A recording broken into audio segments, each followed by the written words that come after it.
comme ça, sans trop se prendre la tête, on va faire le gros tour. Voilà. Ensuite, on avait celle-ci, donc là on voit les choses qui clignotent un petit peu de nouveau. On va passer ici. Là, on ne peut plus passer, sinon ça fait un court-circuit, donc il faut qu'on passe par dessous. Donc on fait espace, on passe dessous, et puis on voit que là, le bleu, il est accessible, donc on va y aller directement. Et puis on peut aussi voir que les pads là, donc les pads ronds comme ça, c'est des pads qui sont présents sur la couche du au-dessus et sur la couche du dessous. Donc ça nous arrange bien, parce que comme ça, depuis le dessous, depuis le bottom, ce qu'on appelle, on va pouvoir aller directement. Moi, je vais le faire un petit peu plus joli comme ça peut-être. Voilà. On va pouvoir aller directement depuis le dessous, connecter tout ça. Et puis faire un petit peu joli. Voilà. Là, on essaye de faire un peu des pentes de 45 degrés. Il reste encore quoi? Il reste encore les deux connexions ici qu'on va faire. On va dire que comme c'est des pins de contrôle, vous ne le savez pas, mais moi je le sais. Et pour l'exemple, je vais faire des pistes un petit peu plus fines pour celui-ci. On va aller tout droit. C'était lequel? C'était celui-là. Ok. Pour l'autre, là l'autre on peut plus passer, donc pareil, on va aller chercher la couche inférieure pour traverser et revenir ici. Ok, donc on a terminé notre routage. C'était un routage relativement simple, mais comme tout était déjà préconnecté, en fait on a juste à connecter les groupes ensemble. Ça c'est assez cool. Maintenant, notre carte elle est presque finie. Ce qu'on va faire, ce qu'on aime bien faire en général, c'est rajouter le nom du projet sur la carte. Pour ça, en fait, c'est aussi assez simple. On va repartir dans l'éditeur de géométrie et on va essayer de montrer ces paramètres et de les imprimer sur la carte. Donc on va aller dans Print, on va printer d'abord le nom qu'on va mettre ici et qu'on va dire que c'est du font 16. On essaye de la mettre à un endroit où il n'y a pas trop de composants ou quoi. On le place là. Et puis on va aussi essayer par exemple de mettre la date de modification. Je rappelle que là c'est la première carte qui sera générée par IBI depuis le tout début. Donc vraiment la première carte générée de A à Z, on est en train de le faire ensemble. Donc moi je suis content si je peux avoir un petit souvenir avec la date. Et puis de toute façon c'est surtout pour le plaisir qu'on fait toujours ça. Donc on se fait plaisir, on ajoute ce qu'on veut. Board Project par contre ça fait pas plaisir. Donc il faut qu'on change peut-être le nom pour lui trouver un nom un peu sympa. On a dit que c'était un moteur Bluetooth, on va dire que c'est Bluetooth Motor Bluetor. Et puis on va même faire un peu les malins, on va appeler ça Bluetor. Là, bang, et du coup, Bluetor s'est mis, c'est rafraîchi, parce que c'est totalement dynamique en fait, les liens, tout ce que vous voyez ici, si vous modifiez les paramètres, ça va se mettre à jour. Et ça c'est aussi un gain de temps que je trouve assez intéressant, puis surtout c'est très cohérent. Par rapport à la date par exemple, on peut aussi dire que si on va sauvegarder maintenant, si on sauvegarde le fichier complet, qu'on va aller sauvegarder par exemple sur le bureau, et normalement ça va mettre à jour la date. Et donc ça c'est assez cool je trouve. Voilà, donc on a terminé notre carte. On a le solver qui est vert, ça veut dire que ça va fonctionner. Maintenant, ce qu'il faut faire, c'est se la procurer physiquement. Pour se procurer une carte électronique, il faut commander séparément les composants et la carte. C'est ce qu'on va voir avec l'outil Export ici. Alors, cet outil, il va vous permettre d'abord de générer la liste des composants, ici, Bill of Material. Vous avez la liste de ce que vous devez acheter. Pas toujours sur le même site. Ici, vous voyez Supplier, c'est les sites qui revendent les composants en question. Avec ici la référence qui est sur leur site, la référence du revendeur qui est là. Vous pouvez modifier par exemple le facteur en disant je veux faire 2 cartes et puis chaque fois je veux prendre une marge de 5 composants. Là en l'occurrence ça fait très cher, 200 francs de composants, c'est pas possible. On voit que en fait ce qui coûte cher c'est ce truc là, Wall Adapter. En cliquant sur le lien vous allez pouvoir directement normalement sur la page du fournisseur. Donc là on voit que c'est la prise, c'est le câble Donc on n'a pas besoin de prendre de la marge parce qu'on ne va pas perdre notre câble. Enfin, en tout cas, on ne va pas en perdre 5. Donc on ne va peut-être pas prendre autant de marge. Mais voilà, en tout cas, c'est un outil qui peut être bien utile dans certains cas. Et puis, vous pouvez un petit peu regarder au détail ce que vous voulez ou pas. Voilà, donc on peut commander directement les composants comme ça. On peut aussi générer un fichier Excel, un fichier CSV pour avoir une traçabilité par exemple. Et puis ça nous amène aussi des fonctionnalités assez cool que je vais vous montrer. Ici on a les 3 listes de composants qui vont chez les 3 revendeurs qu'on pourra contacter. Là, chez DigiKey, il y a quelque chose d'assez sympa et je vais vous montrer ça. Il faut juste que je refresh un peu mon panier parce que j'ai fait quelques tests avant, mais je vais quand même vous montrer comment faire pour uploader directement les fichiers depuis eBay. Ici, on a dit, donc là, je ne sais pas pourquoi, mais normalement, il devrait savoir tout seul, mais en l'occurrence, il ne le sait pas. Il faut qu'on dise qu'est-ce que c'est quoi. Référence DigiKey, comme on l'a dit, ça c'est la référence qu'on a vue tout à l'heure. La référence du revendeur, ça c'est la quantité, et ça c'est le nom qu'on a donné à nos composants, donc c'est la référence client, et ça va être bien utile quand on va assembler pour savoir quel composant est quoi en fait. Voilà, ajouter au panier, on espère qu'il va nous trouver tous nos composants et tout ça, il fait un petit peu son petit micmac pour voir s'il a tout en stock, pour voir s'il a tout compris. En l'occurrence, il a tout compris, bon pour moi c'est pas un secret, comme je vous ai dit, j'avais déjà fait quelques tests. Et voilà, c'est comme ça que vous allez pouvoir facilement commander les composants et tous les composants que vous avez besoin pour fabriquer votre carte. Maintenant, il y a une deuxième chose qu'on doit faire, c'est réussir à fabriquer ou en tout cas avoir la carte. Et il y a deux façons de faire, soit on la fait fabriquer, soit on la fabrique nous. La quasi-totalité du temps, la quasi-totalité du temps, vous aurez envie de la faire fabriquer, en fait. Parce que c'est beaucoup plus simple et ça va vous donner quelque chose de très très propre. Là, on parle d'un circuit qui a un rendu industriel. Et ça, c'est très important, en fait. C'est vraiment la clé de la valeur ajoutée de eBay, c'est qu'à la fin, on n'a toujours rien compris à l'électronique, mais on a un circuit qui est de qualité industrielle et on va pouvoir sortir en prototype, en petite série ou en moyenne série. Ça ne changera rien au travail. Donc ici, vous avez votre carte nue, donc sans les composants. Ça va avoir un petit peu cet aspect à la fin. À gauche, vous avez des choses qui sont un petit peu du détail. C'est là où on va mapper les couches. Ça, c'est vraiment pour les initiés si vous voulez un petit peu vous amuser. En l'occurrence, nous, comme on n'y connaît rien du tout, on va simplement exporter les fichiers. On va aller le mettre dans le bureau. Et puis, on va zipper ce dossier-là et on va aller l'envoyer chez des fabricants de PCB, c'est-à-dire de cartes électroniques. Moi, un que j'aime bien, c'est Hochpark, parce qu'il est vachement simple. Vous avez simplement besoin de lancer le fichier zip à l'intérieur et il fait tout seul. En fait, il regarde s'il est capable de le faire, si dans son usine tout va fonctionner. Et si tout va fonctionner, il va vous proposer voilà, cette carte-là. Chez Hochpark, les circuits sont toujours violets, ce que je trouve assez sympa. Hein. Mais vous pouvez, à part ça, aller chercher plein d'autres fournisseurs. Hein. Ça va marcher, c'est les mêmes formats de fichiers en fait. Donc là, ici, il dit qu'il y aura 3 boards pour 13,90 $. Ce fabricant-là, il vous oblige toujours à commander au minimum 3 unités de cartes. Ce qui peut être très intéressant parce que des fois on se plante, puis des fois on aime bien en avoir plusieurs en fait, hein, pour les donner aux copains, ou bien je sais pas, peu importe. Dans tous les cas, c'est ça qui est bien avec eBay, c'est que vous allez pouvoir en faire plusieurs exemplaires sans que ça vous rajoute du travail. Et là, on va simplement pouvoir commander. Je vais juste vous montrer encore l'étape suivante, où vous pouvez aussi contrôler un petit peu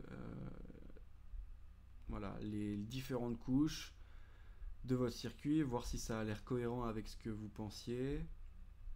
Là, en l'occurrence, c'est cohérent. Moi, je vais commander cette carte, et puis la prochaine fois, on essaiera de l'assembler. Sinon, comme j'ai dit, il y a aussi la dernière possibilité, c'est de fabriquer vous-même la carte. Et ça, c'est un petit peu compliqué, disons, il faut être un petit peu outillé, il faut avoir une CNC.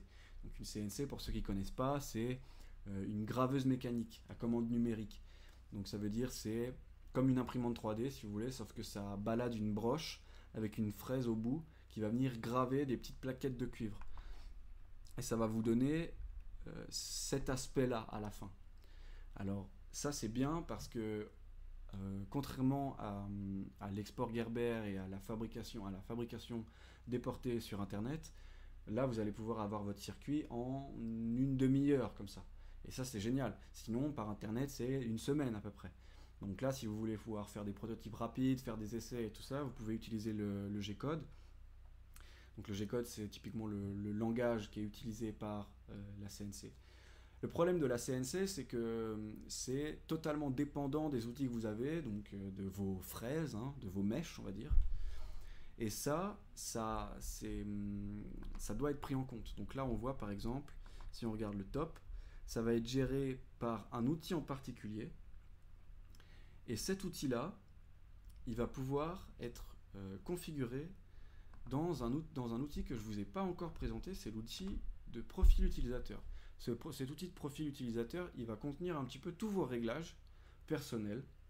Vous pouvez vous en créer un, c'est pas totalement nécessaire, pas du tout même, mais vous pouvez vous en créer un. Et à l'intérieur, il y a justement les différentes caractéristiques de votre machine, donc la taille maximale que vous pouvez faire avec, et puis les différents outils que vous avez en fait, dont vous disposez, ainsi que leurs paramètres, donc les vitesses de déplacement, etc.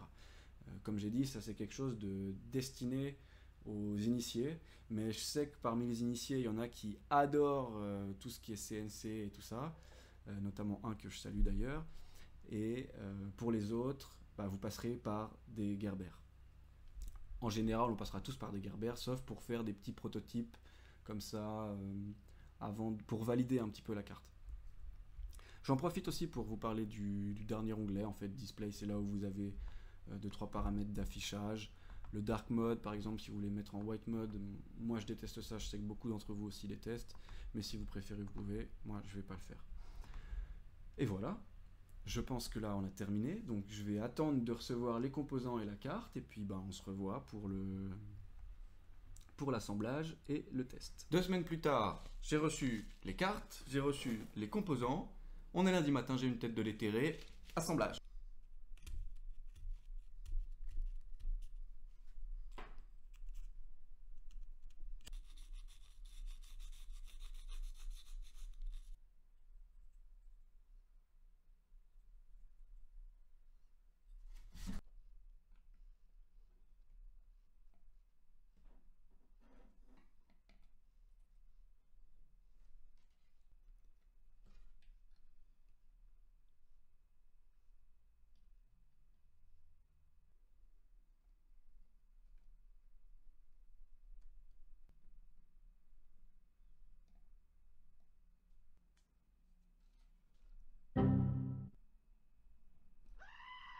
Mais vous fumez, monsieur.